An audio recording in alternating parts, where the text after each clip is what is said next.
Shalom kekasih Tuhan dan semua keluarga BMC di mana berada, dan hari ini kita bersyukur kita boleh kembali bersaat teduh. Mari sama-sama sebelum kita renungkan firman Tuhan, kita berdoa. Bapa, terima kasih buat hari yang indah, hari yang luar biasa.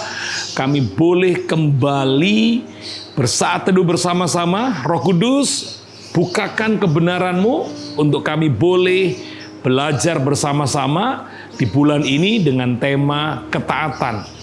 Di dalam nama Yesus, kami siap mendengar firman-Mu. Haleluya. Amin.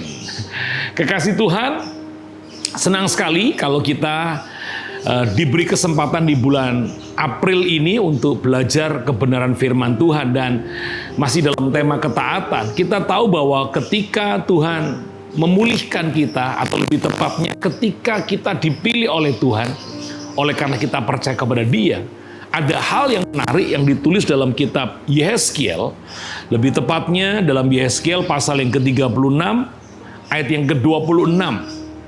Kamu akan kuberikan hati yang baru dan roh yang baru di dalam batinmu, dan aku akan menjauhkan dari tubuhmu hati yang keras, dan kuberikan kepadamu hati yang taat. Kita melihat bagaimana Tuhan menginginkan setiap umat kepunyaannya, milik kepunyaannya, kekasih hatinya, anak-anaknya memiliki ketaatan, bukan ketidaktaatan. Kita ingat bahwa apa yang dipertontonkan Adam di Taman Eden, yaitu ketidaktaatan, itulah yang menjadi ketidaksukaan daripada Tuhan.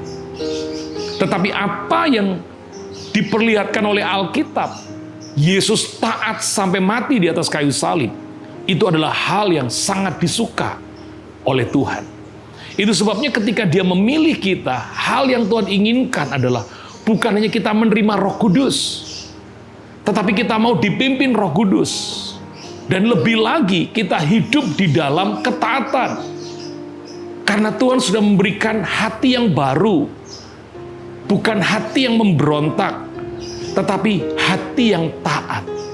Itu sebabnya saya mendorong, mengajak semua kekasih Tuhan, terutama keluarga BMC, mari jadi anak-anaknya, jadi umatnya, jadi gerejanya yang taat. Tapi taat kepada kebenaran-kebenaran firman Tuhan. Taat kepada perintah yang Tuhan inginkan untuk kita kerjakan. Sekali lagi, ketaatan kita akan menolong kita mengalami hal-hal yang baik. Dan Tuhan sendiri tidak pernah menginginkan kita mengalami yang buruk. Mari kita lihat lagi bagaimana Paulus dalam suratnya kepada jemaat di Galatia. Dalam Galatia pasal yang ke-5 ayat yang ke-7 sampai dengan ayat yang ke-9. Dia mengingatkan, dahulu kamu berlomba-lomba dengan baik. Siapakah yang menghalang-halangi kamu sehingga kamu tidak menuruti kebenaran lagi? Perhatikan, Paulus melihat bahwa dulu jemaat Galatia itu berlomba-lomba untuk mengerjakan yang baik. Lalu sekarang didapati oleh Paulus bahwa jemaat ini tidak lagi menuruti kebenaran, tidak lagi mentaati kebenaran. Ayat yang ke-8, ajakan untuk tidak menuruti lagi bukan datang dari Tuhan atau Dia yang memanggil kamu. Tapi ayat 9, sedikit ragi sudah menghamirkan seluruh adonan. Tuhan senang dengan ketaatan. Tuhan sangat mengapresiasi setiap ketaatan.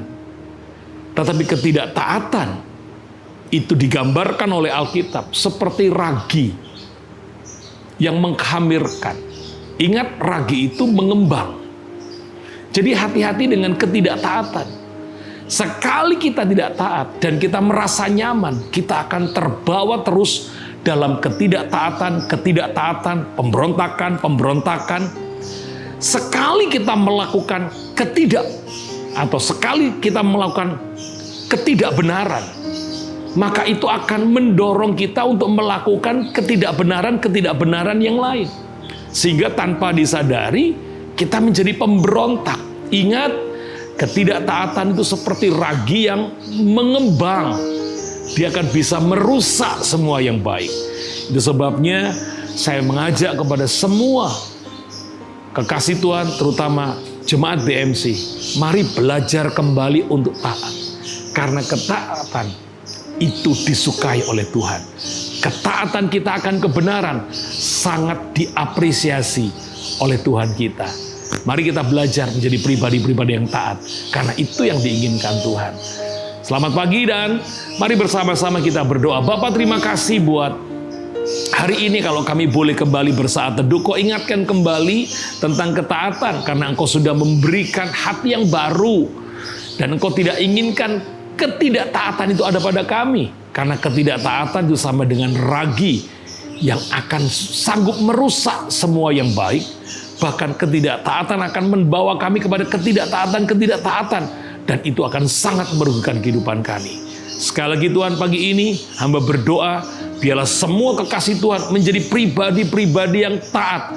Terutama taat kepada kebenaran-kebenaran firman Tuhan. Angkatlah tanganmu, terimalah berkat yang telah Bapa curahkan.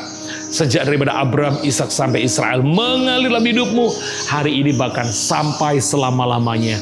Dalam nama Yesus yang percaya diberkati Tuhan, katakan amin. Tuhan berkati kita semua. Shalom.